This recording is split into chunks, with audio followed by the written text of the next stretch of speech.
¿Qué tal? Buenas tardes. Buenas tardes, bienvenidos a la sala de espera. Sala de espera del martes 17 de noviembre del 2020. Tenemos, tenemos a esta amiga, compañera, alumna, en fin, como cómplice de Miriam Salado, eh, que nos acompaña hoy y nos presenta una pieza que se llama 540 detonaciones, pieza en proceso y pieza que estamos trabajando, que está trabajando específicamente para en este momento, digamos, estamos trabajando ahora con los temas eh, con el tema de qué implica producir en tiempos de pandemia, qué implica exhibir en tiempos de pandemia.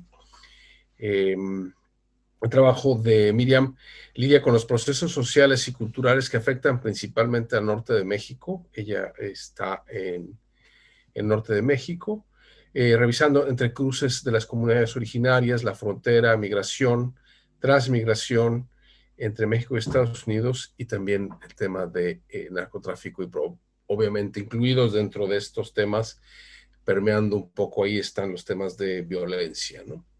Bienvenida Miriam, si puedes prender tu cámara y tu micrófono y todo. Hola, hola, ¿cómo Hola. estás? Muchísimas gracias por participar con nosotros en la sala de espera.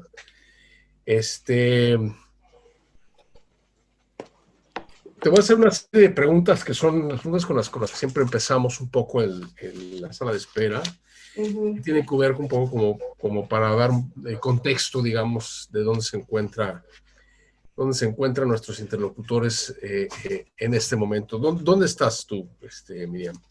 En Ciudad de México. En Ciudad de México. Sí, Normalmente radicas tanto en Ciudad de México como en el norte de México, ¿no? sí, yo hace ya 4 años me mudé aquí. Ajá, Siempre voy y vengo, pero desde que hice el programa educativo Soma, que eso fue en el 17, entré, pues ya decidí estar más acá y radicar y ajá. producir, ¿no? Para acá. Pero pues voy y vengo porque los temas de los que estoy hablando, pues siguen hablando de la identidad de allá, del territorio, del estado de Sonora. Ajá. Ok. ¿Con quién has estado pasando la pandemia? Bueno, con mi pareja, Carlos Iván, su familia, porque él sí tiene familia aquí, yo no. Pues sí, estuvimos aquí prácticamente el 2019. Fui una ocasión nada más a Hermosillo a saludar a mi Ajá, mamá, a mis hermanas. ajá. Regreso y aquí he estado todos estos meses. Eh, ¿Qué has estado leyendo en estos tiempos de pandemia? Ay, bueno, la verdad me ha costado trabajo concentrarme, no voy a mentir. Y luego no sé si decirlo, bueno, lo voy a decir. Nunca había leído Cien años de soledad. ¿Está muy Y bien? dije, ay, o sea, obviamente esta cuarentena, me lo tengo, o sea, lo tengo que leer tranquilamente, lo disfruté mucho, o sea, muy Ujú. tarde, pero me encantó como hacerlo estas fechas, no sé, como que fue un buen momento. Y también he estado leyendo sobre, pues, de los orígenes del arte indígena del noroeste, que es un libro súper grande, que es como una atlas etnográfico donde habla de todos de esa zona. Entonces he estado a ratos. O sea, ¿De quién es el Atlas del Arte Noroeste? es de varios autores. O sea, escriben como que varios, Raquel Padilla, o sea, ¿quién más tengo aquí que estaba apuntado? Son varios investigadores que juntan como que todo sus investigaciones y arman un libro grandísimo, ¿no? Me encantaría tener esa cita, porque no tengo ese libro, no lo tengo.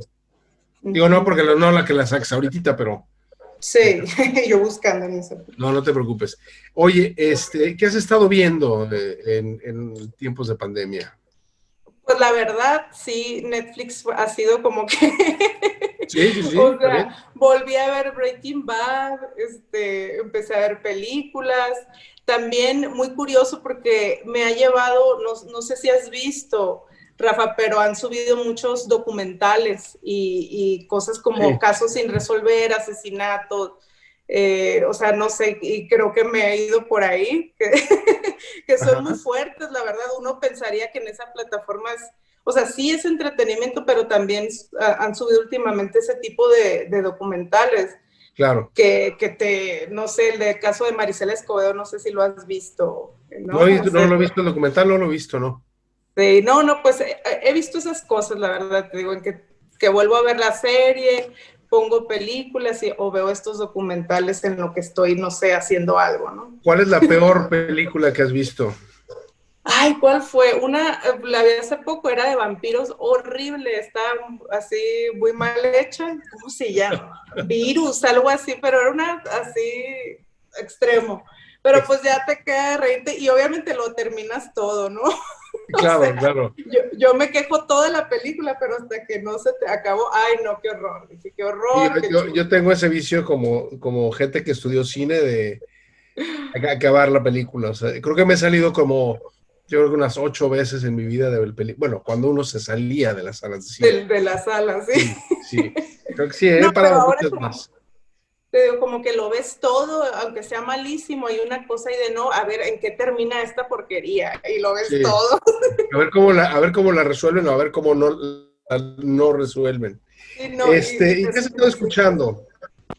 ¿Qué estaba escuchando? Ay, pues yo escucho de todo. En la cuarentena me dio por querer hacer ejercicio, pero me aburre mucho en el cuarto estos como ejercicios así sin música. Entonces hay un maestro en la Universidad de Sonora, allá de la Uni en Sonora, que empezó a dar clases de africano. Wow. Entonces, sí, como 2 veces a la semana se conectaba y el que estuviera ahí ya. Entonces me gustó mucho la música africana. No es que sepa mucho, pero yo ponía música africana y como que me animaba mucho. Y pues la Ok. verdad escucho de todo. O sea, no, yo no tengo reglas ni nada de eso.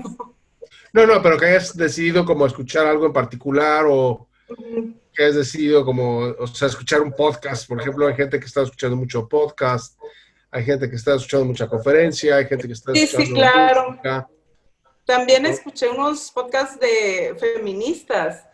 Y sí, termina, o sea, de esas que como que me afectaban, me molestaba mucho en o sea, los casos que, ¿no? De los que hablaban y Claro. como que te quedas así, yo trabajando de hoy, pero sí, sí es muy bueno, o sea, como en lo que vas trabajando ya te pones, Ujú. y ya cuando te enfadas obviamente de ver cosas y de música, eso es muy bueno, Sí. esa Si la, opción.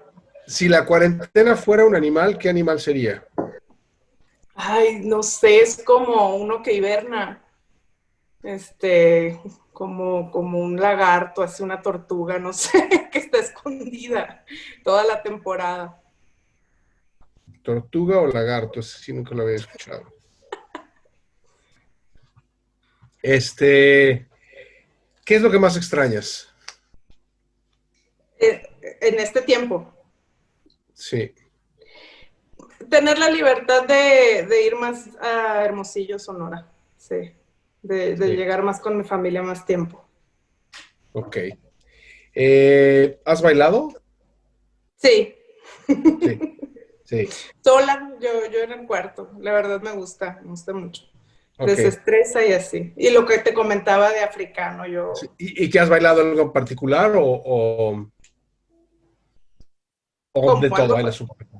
De todo, la verdad, te confieso también que reggaetón, no me juzguen, yo sé que, pero me gusta y así me relaja, Si me uno relaja. está de humor de reggaetón, uno está de humor de reggaetón y que haga el mundo lo que quiera con sus gustos. Cada quien es el Claro, claro. problema. En la mitad de la noche despiertas y ¿qué color tiene la cuarentena? Híjola, qué difícil. Mm, no sé, azul, no sé, la verdad. ¿Azul? Sí, ¿por qué? ¿Significa algo? Ah. No. No es un psicoanálisis. Sí, yo, ay, ¿qué estoy diciendo? ¿Duermes bien? No tanto, batallo mucho en dormir. Me cuesta, ya sea que me acosté tarde o temprano, al otro día, así en la noche, como una hora pensando cosas y ya me cuesta. Ya. No siento que sea de las que duerma bien. No. Una imagen, una situación o un sonido que resuma para ti el confinamiento. Híjole. Confinamiento. Ay, no, Rafa, qué difícil. Puede ser una imagen, puede ser una situación o un sonido. Pues de imagen vi algodones, así como cosas estériles, el maldito alcohol para las manos. Esta no está Es mal. que, Alguien lavándose las manos es una imagen que puede resumir el sí, o confinamiento. sea, como todo lo relacionado con la limpieza de las manos, siempre está ahí y el cubrebocas hecho bola que te vas a volver a poner ahí, es lo que vi, ¿no? La verdad. Lavado de las manos. Ok, una pregunta extraña. ¿Fruta favorita? Manzana, qué común, ¿verdad? Pero me gusta mucho. No, está muy bien. Cada quien. ¿Has soñado con algún lugar? Sí, pero en específico. Se te viene a la mente, si te hago la pregunta, ¿qué es la primera imagen que te viene a la mente de qué lugar has soñado? Pues sueño que estoy en Hermosillo, como haciendo unas caminatas que solía hacer hace unos años. ¿A dónde hacías las caminatas? Como a las afueras, para carreteras así, para el lado de como ya monte. Monte. Sí, ¿Has llorado? sí, Sí. sí. Muy bien. Pues 540 detonaciones, una pieza de proceso que estás trabajando que tiene que ver como con varios niveles de tu trabajo. Creo que te propongo que veamos la pieza y regresemos Sí, a ok. tener una conversación Uh-huh. sobre ella. Ok. ¿Podríamos poner la pieza, por favor?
Y este dorado, bien bonito, brilloso, bien bonito.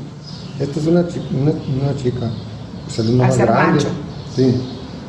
Pues todavía tiene vida. O sea, ya completó su ciclo.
Ok, 540 detonaciones.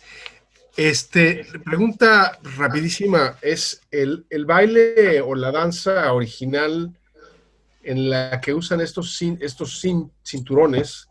¿Cuál es? ¿Qué danza es? Es la danza de fariseo. La danza. Son personajes que representan la maldad y el egoísmo y los que también traicionaron a Jesús, ya como vistos desde en la cuaresma, ¿no? Uh-huh. Ok. Y es de Cuaresma. Sí, en Semana Santa principalmente es cuando salen. Semana Santa. ¿Pertenece a algún grupo en particular o...? Sí, ellos principalmente lo practican en las comunidades Yaqui y Mayo, que está en parte del estado de Sonora y Sinaloa. Y luego, obviamente, en la dice, hablo de que hablas, en tu trabajo tiene que ver como estos entrecruces entre las cuestiones de migración, las cuestiones de los grupos originarios, la manera en que la influencia de las migraciones o transmigraciones entre México y Estados Unidos van como alterando estos grupos, estos imaginarios también de esa zona de México y evidentemente el narcotráfico y la violencia. ¿Crees que hay algún tema más que permee más el trabajo desde tu perspectiva? Sí, o sea, pensando en esta pieza en particular, cuando empecé a investigar sobre ella, primero la encontré en un museo que está en Chojoa, Sonora, en un pueblo, donde había un cinturón de estos de piel, es piel de res y los casquillos. Entonces, y ya se veía muy viejo, los casquillos, si te fijas, o sea, más oxidados, llevaba más tiempo. Entonces yo pregunto ahí desde cuándo está, ¿no? Y me dijeron, o sea, lo más atrás que yo supe que que existían con ese material, eran en el 84. Entonces eso me llevó a indagar, pues, o sea, en ese tiempo pues, qué estaba pasando, de qué armas pertenecían. Y sí, o sea, cuando empecé a ver, yo me llevo un casquillo, ¿no? Como prueba de ese calibre. Entonces voy a una comandancia en la ciudad de Hermosillo para que me platicaran, como yo no tenía idea de tipo de armas, o sea, no sé de armas, pues era de saber a qué armas pertenecen. Principalmente me dijeron que eran de AK-47 y R-15, todas esos casquillos.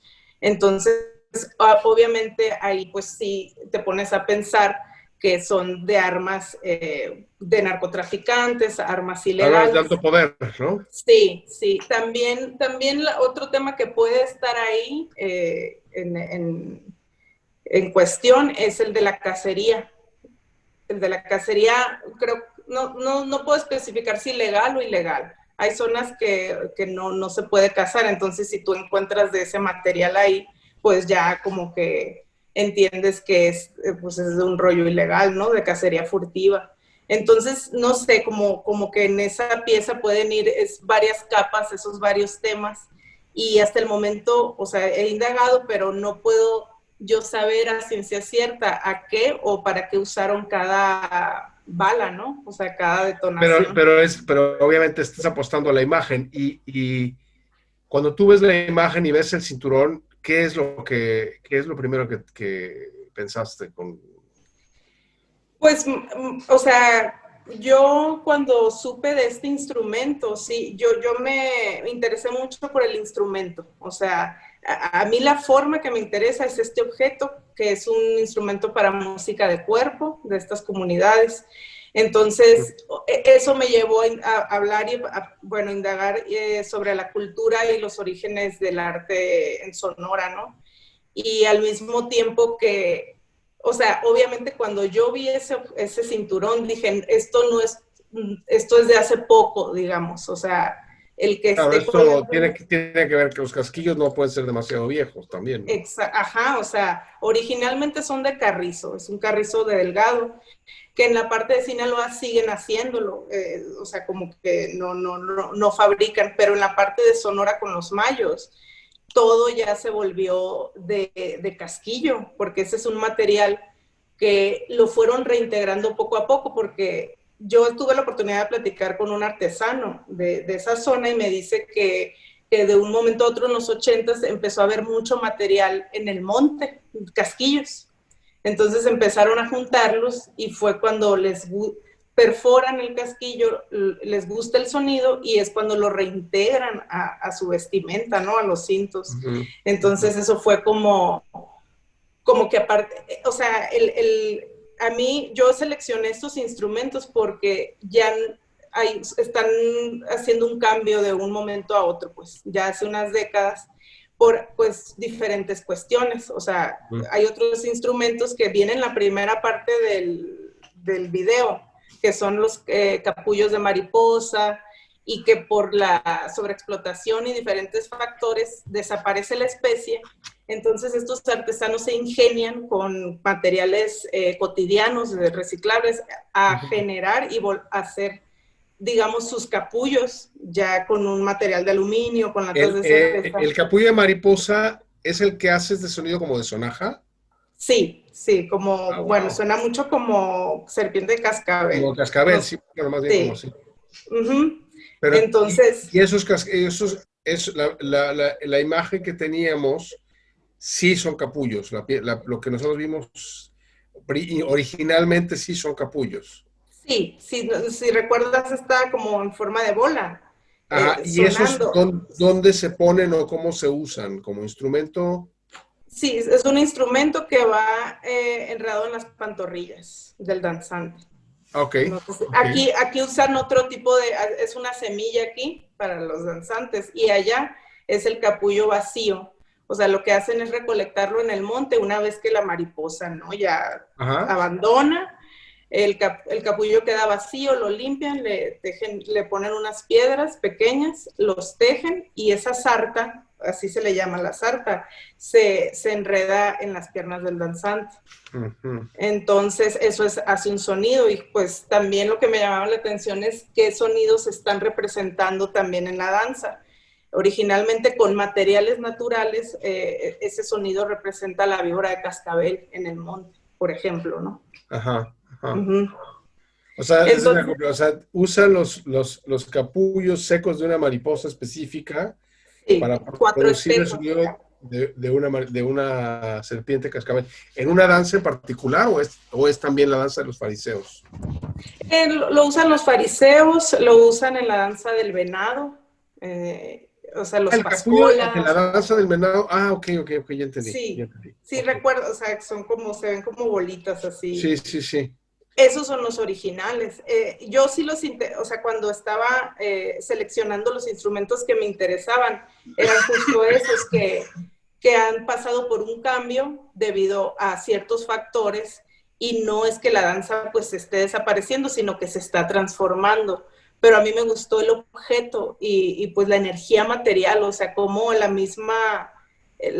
mismo instrumento ya nos habla un poco de un cambio que se está dando desde la naturaleza, desde a nivel cultural y así. Y Claro. pues eso se me hizo muy importante. Y aquí el ejercicio que estoy haciendo yo, Rafa, es, sí son instrumentos para cuerpo, me gusta mantener, o sea, como la forma, como el material, Ajá. pero aquí mi trabajo fue como pensar en una serie de esculturas sonoras. O sea, Ok, no, ok. no generar ritmos ni volver a hacer la danza, sino que el material que fuera el principal para señalar esos problemas o ese trasfondo que tiene, como lo señalo en los casquillos, ¿no? Por ejemplo. Ok, ok. Y la otra pregunta es con respecto a los dibujos, a tus dibujos. Eh, los dibujos que tú haces, que trabajas, o sea, trabajas mucho con grafito, trabajas Uh-huh, sobre un papel blanco y uh-huh. haces una abstracción, digamos, de una situación de cacería normal, la conviertes en una situación de dibujo y y trabajas y de repente empiezas a hacer estos borramientos de ciertos personajes o los conviertes como en de dónde aparece, tiene que ver con el tema, o sea, esa temática implica una cierta posición con respecto a la violencia en sí, o es solamente un recurso que estás utilizando para aislar ciertos personajes.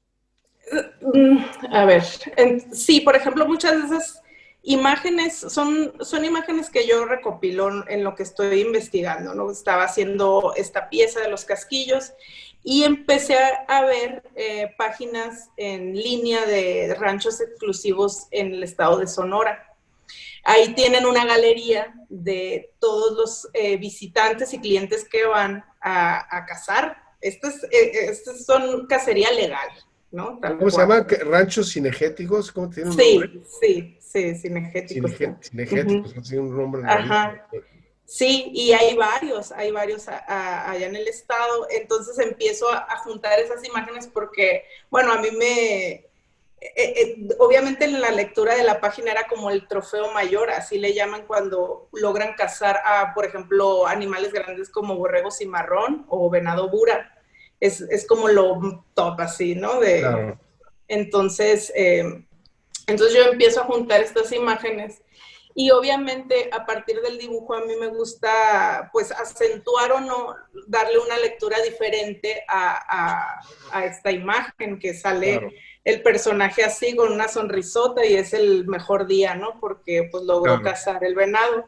Entonces yo a partir del dibujo, sí, o sea, son como series que van saliendo, ¿no? Como a partir, te digo, de esta investigación. Entonces dije, voy a hacer esta serie de dibujos donde quito digamos, dejo la silueta en negro con tinta china del cazador y tengo, o sea, con la expresión y todo del venado, pues lo resalto en el dibujo. Entonces, si te fijas, pues se hace una cosa a blanco y negro y también, pues obviamente le da una lectura o visualmente más siniestro, pues ya como que le da otro tono, ¿no? Entonces hice esta serie de dibujos a la par. Pero voy a poner nada más, déjame buscar una dentro del, déjame ver.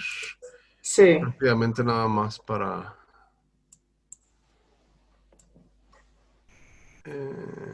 esto, por ejemplo, ¿no? Ok, sí.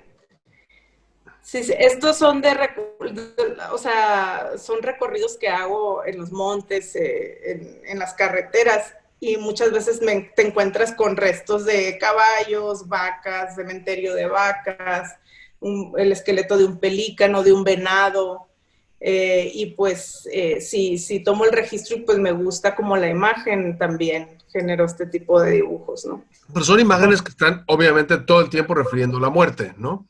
Sí. Eso es algo que es como muy claro, ¿no? Como estos son, por ejemplo... Sí, de los que te contaba. Esos son los últimos de este año. Sí, porque es que yo anteriormente, en el 2015, inicié un proyecto que se tituló Detritos, Vestigios de la Arena. Ahí yo estaba como muy traumada y estaba haciendo mi colección de huesos erosionados que me encontraba en diferentes partes, ¿no? También a las afueras de la ciudad, por Valladequino, cerca de la comunidad SER y tal. Entonces, ahí era como pensar en el resto óseo. Y muchos los pasé a representación, como deshaciéndose, pero con todo el detalle. Hice como huesos de ballena, de venado, de vaca, y armaba una composición, ¿no? Y otros tantos hacía este tipo de dibujos también, donde ya mostraba un poquito más el paisaje. No, te pregunto porque de repente lo que me parece interesante es que estás como entrecruzándote entre el territorio de la escultura y del dibujo, ¿no? Y sí. Me llamó mucho la atención este objeto específico, desde la primera vez que lo vi, como que evidentemente es una especie, es un objeto encontrado, es un objet trouvé, ¿no? Pero que tiene, no sé, como parece una especie de objeto de carga espiritual, ¿no? O sea, como si fuese un objeto de hecho es una cruz. Sí, de hecho es una cruz. Sí, de mezquite, pero muy antigua, si te fijas, a mí lo que me gustó, este es del museo que te platico del pueblo en Echojoa. Ya. Y hay cruces muy antiguas que empezaron a juntar de las comunidades. Cuando ya los empezaron a evangelizar, empezaron las familias a poner sus cruces afuera de la casa, ¿no? Como a la entrada, creo, o al patio. Ya. Y ya estas son viejísimas y me gustó mucho, o sea, lo incluí en el video porque justo es eso, o sea, cómo se ve el tiempo y la erosión Claro. en el objeto, ¿no? Sí. Ok, y esta sigue siendo una imagen de las que... Esta me llamó muchísimo la atención. Sí, aquí, por ejemplo, a este lo considero como una especie de boceto. Cuando yo estaba realizando una escultura que era de 8 cintos, o sea, eran 8 cintos de cuero con sarta de pezuñas de venado. Estos lo usan solo para la danza del venado. Entonces yo estaba pensando que el venado, o sea, la danza representa al venado como una deidad, el agradecimiento a la naturaleza y tal, pero que ahora actualmente las pezuñas que cuelgan, si son originales, provienen principalmente de cacería furtiva. Entonces me puse a pensar en la cantidad de cabezas o de venados contenidos en un cinto por ejemplo, para poder realizar un cinto, ¿cuántos venados están ahí contenidos? Claro. Por eso generaba, o sea, como que eran ejercicios para ver de qué manera al final, o sea, esto que estamos viendo son para poder, o sea, bocetos en dibujo para poder aterrizar en la escultura esas ideas, ¿no? Ya. Sí. Ok, hay una parte de la carga, digamos, de la carga, estas son los capullos, ¿no? De la mariposa, sí, que están repletos llenos de piedras y que producen este sonido que asemeja a la víbora cascabel, que se usa en la danza del venado, ¿es correcto? Sí, se usa en varias danzas.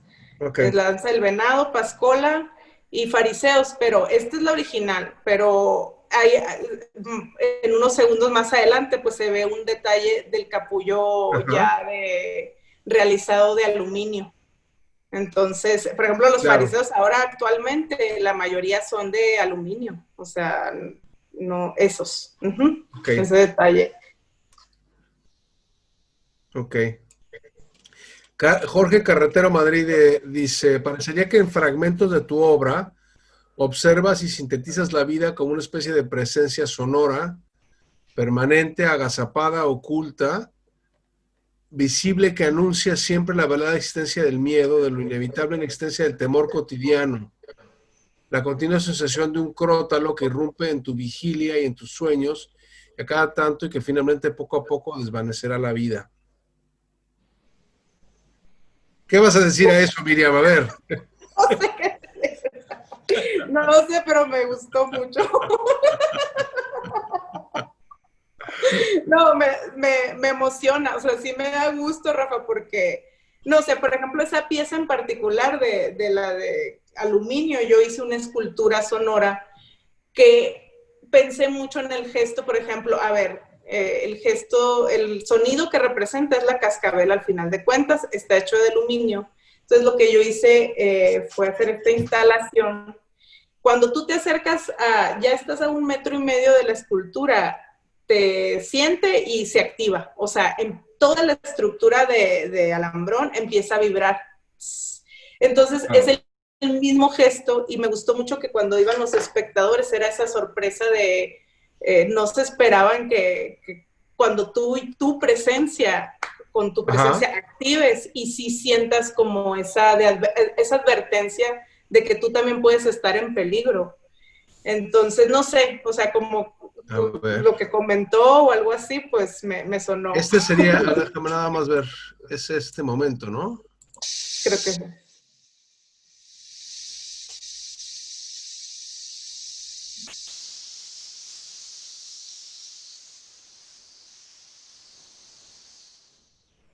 Ok, entonces esto se activaba, es una pieza escultórica que tiene una activación electrónica, o sea, hay una especie de situación interactiva, digamos, entre el público y el espectador. Sí, en esta justo hice dos. Esas de aluminio hice la natural y era el mismo gesto. Cuando el espectador esté cerca de esa escultura, va a vibrar para evocar a lo que habían representado, que era la serpiente de cascabel, y me gustaba relacionar o pensar ese asunto como de peligro ahí. O sea, tú eres el peligro, O no el sé. peligro está ahí. Pero, y en ese, o sea, en ese sentido, por ejemplo, ¿de qué manera establece la relación con la carga simbólica que le dan los grupos originarios al instrumento de cuerpo? ¿De qué manera? Sí. Pues ellos generan esta artesanía y dicen, en la danza simboliza la serpiente de cascabel, y yo me quedo con esa idea, y en escultura la presencia de esa serpiente de cascabel ahí está.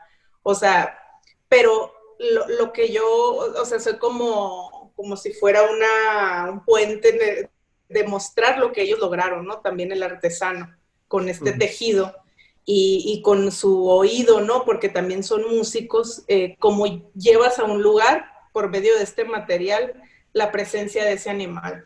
O sea, que Entonces, tú crees que el hecho hay una representación escultórica, pero también hay una representación de la resistencia o de la resiliencia de estos grupos a seguir produciendo estos instrumentos que son parte de sus rituales, aun y cuando el formato original en que los hicieron ya no se puede hacer porque ya los capullos ya no se dan, o porque, ¿no? O sea, porque el de carrizo ya no suena también, entonces lo hacen ahora de casquillo.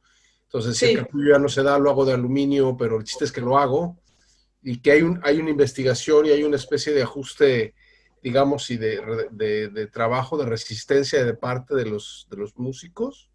sí, Pregunto.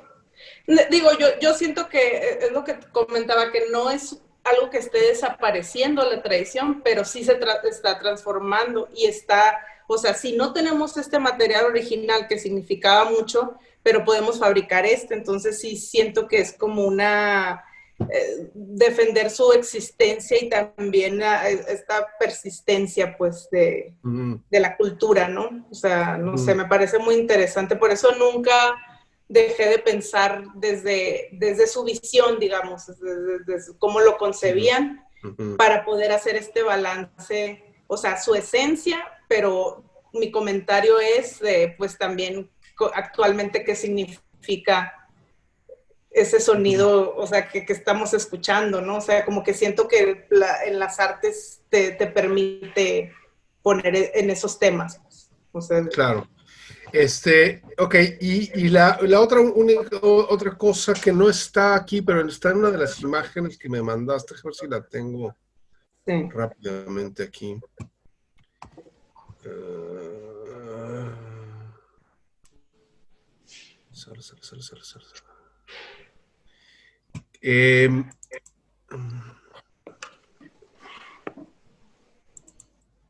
Es esta imagen, déjame ver, ahí está.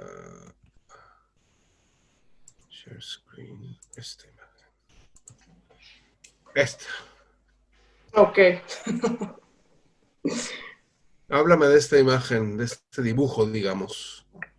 Pues está bien, porque yo en el año 2013 empecé un proyecto que tenía que ver con la narcocultura. Sí decidí abordar, a pesar de que era una época en la que todo el mundo hablaba del narcotráfico y tal, en el arte, en la literatura y así, pues dije, sí me interesa hablar, pero me gustaba pensar visto desde la superficialidad o la narcomoda. No sé si recuerdes estos atuendos Sí.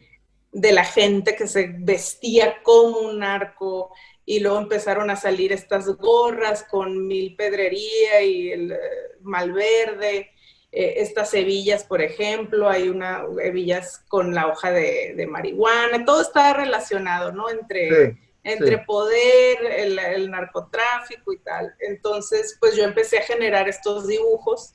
Primero empecé con unos retratos que era como, sí, o sea, la vestimenta, algo banal, súper banal, y como ya hacía, el buchón, el narco, ¿no? Y luego empecé a hacer objetos empecé a hacer una serie de latas de cerveza, porque también, visto desde la narcomoda, también tenía mucho que ver la música y en ese momento que estaba, ¿no? Que estaba sonando. Claro. Entonces mucho me basé de las letras de esas canciones para generar, y pues hablaban de la fiesta, las drogas, tal, y eso es lo que yo empecé a representar en dibujo.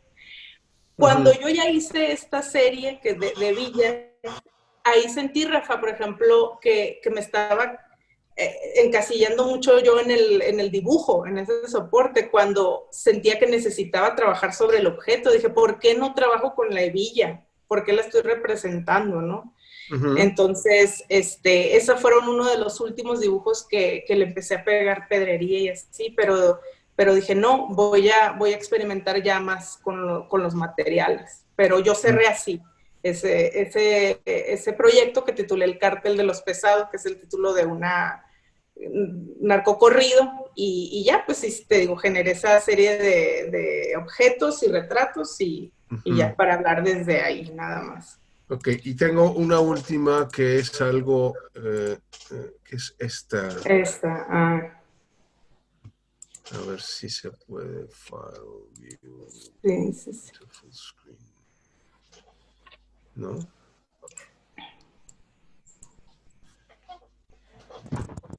Esta pieza es una escultura, ¿no? Es una... Sí. Que son pezuñas, estas son... La masa, ajá, la nube negra que se ve a nivel del suelo son 800 pezuñas de venado. Es lo que te comentaba ahorita de las cintos. Los cintos están arriba. Esta pieza mide como casi 2 metros o 2 metros y son 8 cintos tejidos entre sí. Ok. Cuando yo, justo lo que te comenté de los bocetos y tal, dije, o sea, yo no hallaba cómo usar este material, pero lo que yo quería era visualizar todo lo que hay contenido en ellos, o sea, toda la cantidad de animales, pero sin ser tan literal ni figurativa. O sea, yo quería como a partir del mismo objeto. Y la modificación, o sea, mi intervención fue colgar cada hilo de gamuza, que son 800 también, y dije, voy a poner las pezuñas de venado al nivel del suelo, obviamente haciendo una relación con la huella del venado, el suelo y el paisaje. Entonces esta pieza la titulé Manada. Primero era manada de 100 venados, algo así, que es lo que están ahí. Pero dije, no, nada más manada, y que tú como que vayas descubriendo, ¿no? Obviamente al recorrerla. Ese video es muy simple, pero sí lo que me gusta de esta escultura, que no es sonora, es la única que no no tuve la necesidad de que sonara, porque cuando yo la vi visualmente y al recorrerla ya hace un ruido todos estos hilos. Claro. Yo sentía que era suficiente porque estaba mostrando lo que quería, o sea, como esta cosa imponente y una cantidad muy grande contenida ahí en esa pieza. Sí. Y ahora, ya viéndolo así, ya mucho más, digamos, haciendo un pequeño recorrido a partir del video que nos presentaste, que es un video que trabajaste, digamos, como una pieza en proceso para el proyecto, que mostraba diferentes líneas de tu trabajo. Es evidente para mí que hay como que la violencia sí está como todo el tiempo entrecruzando tu trabajo, como una especie de presencia velada, un poco quizás como lo que dice Jorge Carretero, que la violencia está como siempre entrecruzando, digamos, el dibujo de Levilla llena de pedrería no es un dibujo de pedrería, es algo que está representando una relación de poder que implica obviamente una situación de violencia que subyace, digamos, en todos los materiales. En el caso de Levilla es por el dueño, por quien la mandó a hacer, o por cómo se... ¿Qué posición tienes con respecto a la violencia?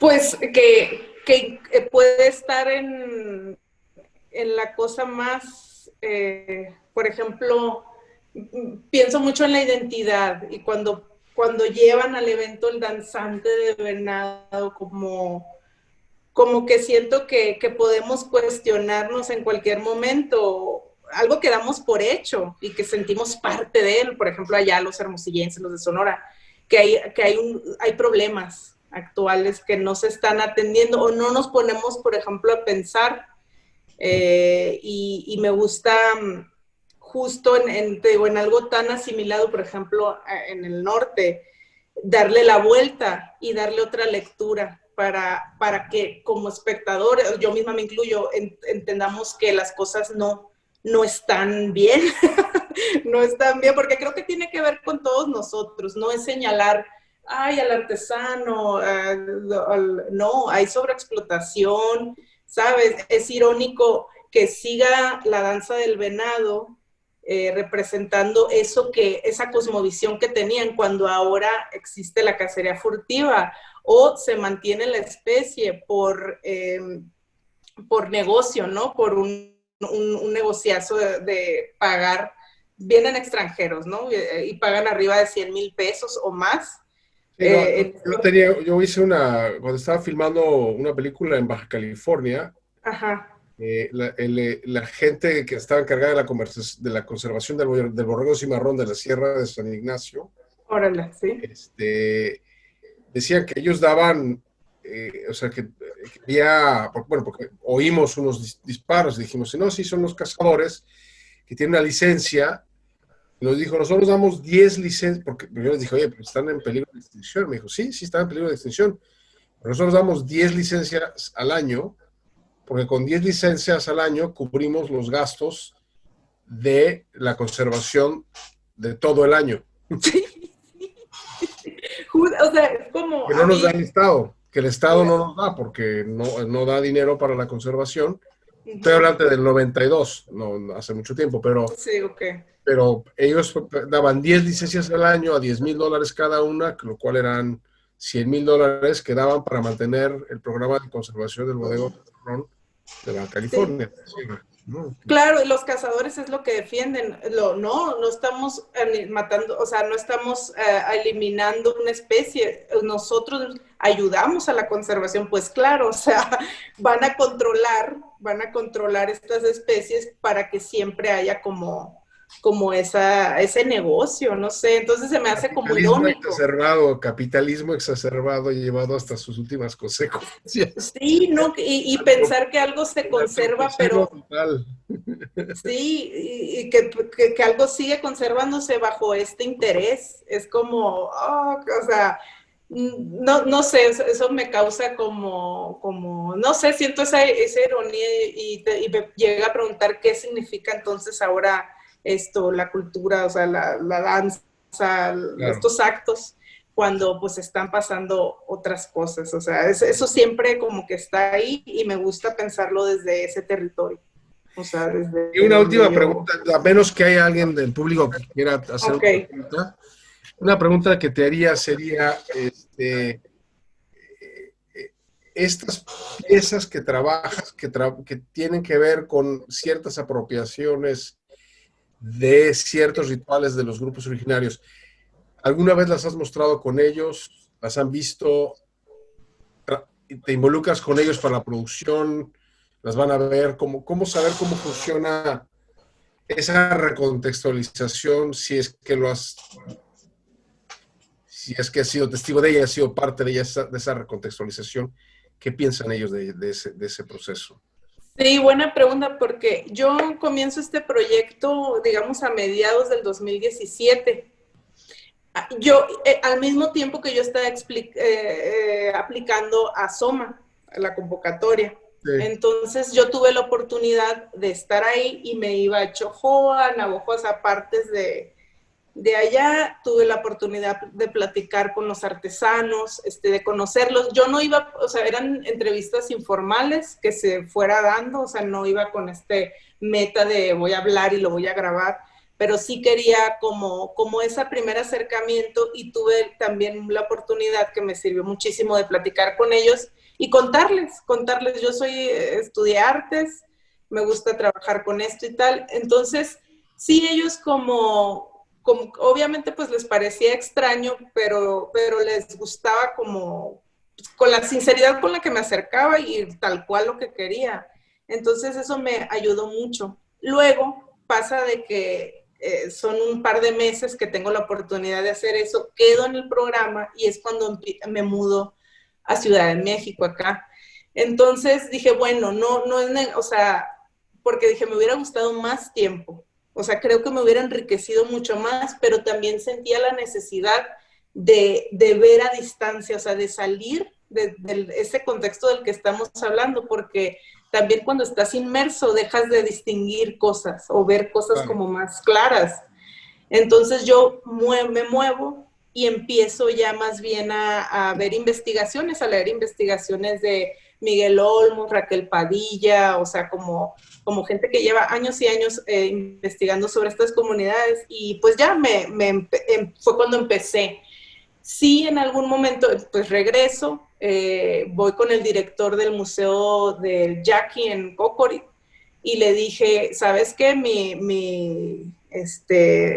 Mi fantasía, casi que le digo, es que yo pueda traer en algún momento ya una serie, por ejemplo, de 5 esculturas, digamos, como proyecto, llevarlas al estado de Sonora y exponerlas ahí mismo, ¿sabes? O sea, a mí me Claro. encantaría regresar y sí ver qué, de ahí, qué lecturas da, o sea, ¿Y qué vuelta qué, va? Sí, sí, ¿qué pasa con el exacto, momento del trabajo, no? qué cuestionamientos, o sea, pero creo que sería muy interesante y está en mis planes. Ojalá sea algún proyecto en el que me permita llevarlas, o sea, llevar ya esto más elaborado y seguirlo enriqueciendo, ¿no? Porque al final no es como que ya es súper terminé y esto es, sino que como pues te van saliendo más cosas. Pero sí, como que es muy importante. Para mí es muy importante. No, este último proyecto no he tenido la oportunidad, pero sí, espero. No, pero esa era la última pregunta que yo tenía. No tenemos ahorita, pero que no hay preguntas del público. Espero que les haya parecido algo.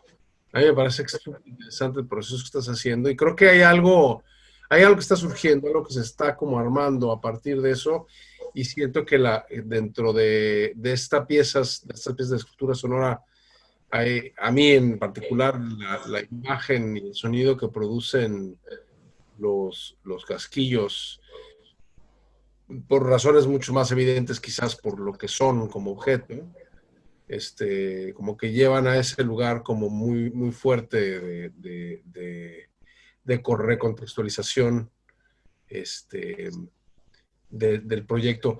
Eh, vamos te voy a proponer que como terminemos, que lo pongamos de nuevo y que la gente se vaya un poco con las imágenes como del video de nuevo y que se queden con esto como Sala de Espera, que es un proyecto donde hablamos de estas piezas en proceso que están todavía no resueltas, que están trabajándose. Uh -huh. Parece interesante hablar y abrir la discusión del proceso creativo como un proceso en movimiento, no estático, no anquilosado, lleno de dudas y al mismo tiempo muy interesante. Sí. Entonces, agradecerte, Miriam, que hayas participado con nosotros. Gracias por invitarme, la verdad. Espero haber, no sé, dicho algo que... No, a mí me encanta. Me encanta. Pues Sí, muchísimas muchísimas gracias. gracias. Entonces, yo la mando aquí y gracias a todos ustedes. Cortaremos la transmisión una vez que termine el video eh, para ustedes. Gracias. Buenas Ok, tardes. bye.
Más grande.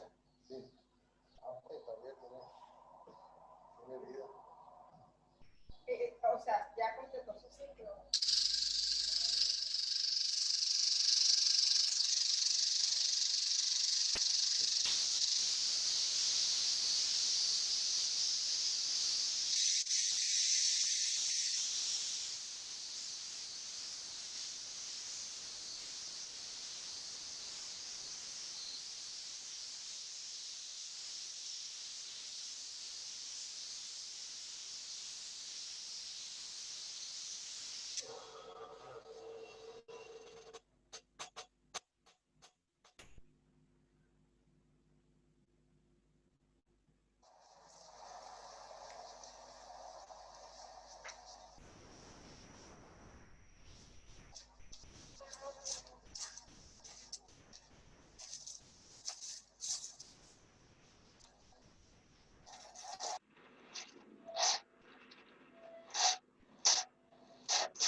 Pues muchísimas gracias por estar con nosotros en la sala de espera. Espacio de experimentación, espacio de prueba, espacio de presentación de todo lo que nos podemos imaginar en estos tiempos de pandemia, qué es producir en estos tiempos, qué es exhibir en estos tiempos. Gracias y buenas tardes.